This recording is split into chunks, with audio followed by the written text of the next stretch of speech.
امت مسلمہ اس کرائسس کے شکار ہے. آئے روز یہ خبریں ملتی رہتی ہیں، فلاں ملک پہ حملہ ہوا، فلاں ملک کے مسلمان مارے گئے، فلاں ملک کے ساتھ یہ ہوا اور مسلمان مارے گئے، فلاں ملک کے ساتھ. تازہ ترین فلسطین کے واقعات ہمارے سامنے ہیں. 75 سال سے وہ ایک کھلی قید اور کھلی جیل ہے. اسرائیل نام کی ایک ناجائز اور غلط ریاست کو وہاں پر ریاست کے طور پہ پیش کیا جا رہا ہے، حالانکہ خود اقوام متحدہ کے اصولوں کے مطابق اسرائیل کوئی ریاست نہیں ہے. ریاست ہونے کے لیے 3 بڑی شرائط اقوام متحدہ نے لگائی ہیں. نمبر 1 اس کی اپنی زمین ہو، نمبر 2 اس کی سرحدیں ہوں، نمبر 3 اس کے شہر ہوں. اسرائیل جب سے بنا ہے اس کی کوئی سرحدیں نہیں ہیں. 1948 میں اعلان بالفور کے نتیجے میں برطانیہ، جرمنی اور اس وقت کی قوتوں نے مل کر اسرائیل کے نام سے جو چند مربع کلومیٹر پر ایک حکومت بنائی تھی، ریاست بنائی تھی. اس کے بعد یہ گولان کی پہاڑیاں اور غزہ کا علاقہ اور مصر کا کافی سارا حصہ، یہ سارا اس فلسطین کی سرحدوں میں کیسے آ گیا؟ اسرائیل کیسے بن گیا؟ جبکہ فلسطین باقاعدہ ایک ریاست ہے، باقاعدہ ایک مملکت ہے، اور آج کی نہیں ہے، ہزاروں سال کی یہ موجود ہے. قبلہ اول اس فلسطین میں ہے، بیت المقدس اس فلسطین میں ہے. لیکن اس کے باوجود چونکہ مسلمان غلام، عملاً غلام ہے اور زبانی طور پہ مزار ہے. سارے یوم آزادی مناتے ہیں، سارے ملکوں والے مناتے ہیں، سعودی عرب بھی مناتا ہے، پاکستان بھی مناتا ہے، عراق بھی مناتا ہے، ایران بھی مناتا ہے. اس سے پہلے ہوتا یہ تھا کہ جب کوئی تالے آسماں کسی مملکت پر قبضہ کرتا تو اس پر قبضہ کر کے خود وہاں بیٹھتا. جیسے بر صغیر میں انگریز وائسرائے آیا تھا، وہ بیٹھتے. اب انہوں نے طریقہ کار بدل لیا، وہ ملکوں پر قبضہ کرتے ان کی معیشت پر قرضہ دے کے ان کو اپنا غلام بنا لیتے ہیں. اب وہ اپنی سروائیو کرنے کے لیے ان کے پاس پیسے نہیں ہوتے. پیسے پیچھے وہ جو ساہوکار بیٹھے ان کے پاس ہوتے ہیں، عالمی بینک کے نام سے، IMF کے نام سے یا اور دیگر جو ادارے ہیں بنائے ہوئے ان کے سامنے ہوتے ہیں. کسی بھی ملک کو دبانے کے لیے سب سے ان کا آسان حربہ ہے IMF ان کو قرضہ نہیں دیتا اور کام ختم ہوتا ہے. ہمارے ساتھ یہی کچھ ہو رہا ہے. اب فلسطینی 75 سال ہو گئے مر رہے ہیں، شہید ہو رہے ہیں، بچے، بوڑھے، جوان، مرد، عورتیں، کارپٹ بمباری ہو رہی ہے، مکانات ضائع آ رہے ہیں ان کے.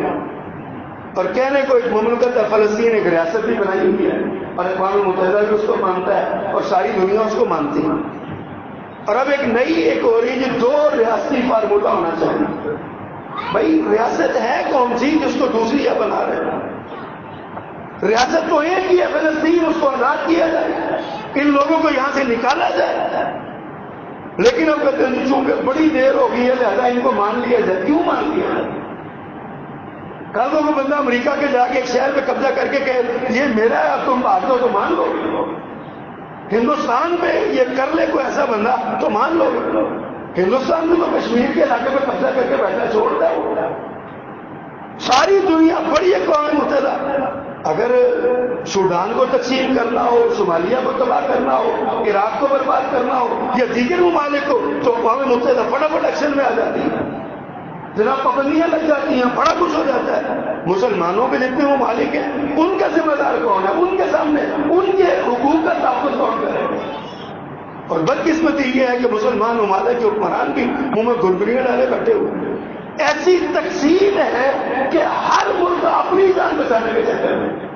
پرویز مشرف صاحب نے نعرہ دیا تھا سب سے پہلے پاکستان، اور یہ نعرہ ایسا، یہ صرف سب سے پہلے پاکستان ہی نہیں، سعودی عرب والے کہتے ہیں سب سے پہلے ہم، عراق والے کہتے ہیں سب سے پہلے عراق، ایران والے کہتے ہیں سب سے پہلے ایران، فلاں فلاں فلاں سب کہتے ہیں سب سے پہلے ہم. کوئی کہہ دیتا ہے کوئی نہیں کہتا، عمل سب کا یہی ہے. پہلے وہی اپنے آپ کو بچاؤ، اور ایک ایک کر کے مرتے چلے جا رہے ہیں.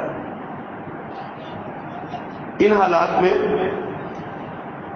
امت مسلمہ کہیں وطنی، کہیں لسانی، کہیں فرقہ وارانہ، مذہبی فرقہ وارانہ، کہیں سیاسی فرقہ وارانہ، اتنے اختلاف ہیں، اختلاف در اختلاف، اختلاف در اختلاف، تو واعتصموا بحبل اللہ والا سبق ہی بولا ہوا ہے۔